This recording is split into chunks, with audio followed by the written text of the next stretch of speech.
السلام علیکم، ستړي مه سئ. نن سې شنبه د 1403 کال د 8 میاشتې 18 تاریخ چې د 2024 کال د اکتوبر میاشتې له 8 سره برابره ده.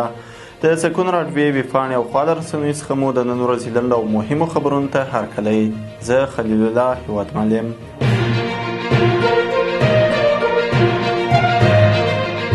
د کندهار د کرنې اوبه لګولو او مالدارۍ ریاست مسؤلین وایي چې دغه ولایت کې پر 1490 بڼوالو د حاصلاتو راټولولو اړین توکي ویشل سوي دي. د مرستو دغه لړۍ چې څه موده مخکې پیل سوې وه د یاد ولایت پنجوایي او ژړۍ ولسوالۍ کې پر 309 بڼوالو د مرستو ویش سره د مرستو ترلاسه کوونکو شمېر 1490 ته رسېدلی دی.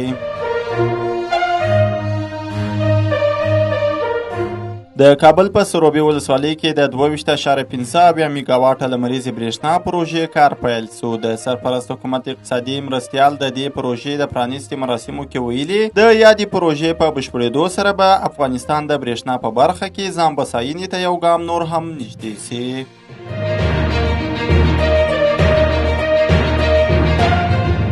د میدان وردګو په دایمیرداد ولسوالۍ کې تېره شپه شدید باران له امله سیلابونه راوتلي چې خلکو ته یې مالي زیانونه اړولي دي. د ځایي اوسېدونکو په وینا سیلابونو کرنیزې ځمکې تخریب کړي، حاصلات یې له منځه وړي او د کلیو ترمنځ یو عمومي لارې د تګ راتګ پر مخ تړلي دي.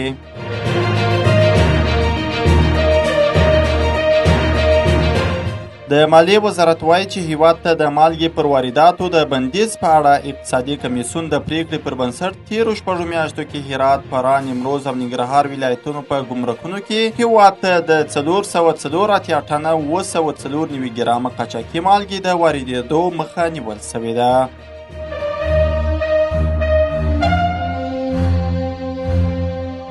د ایران د بهرنیو چارو وزیر سید عباس عراقچي اسرائیلو ته خبرداری ورکړې چې ایران اراده دې نه ازمایي. د ایراني رسنیو د راپور له مخې عراقچي ټینګار کړی چې ایران به په خپل ټول توان سره د مقاومت ملاتړ وکړي او په دې کې شک نسته.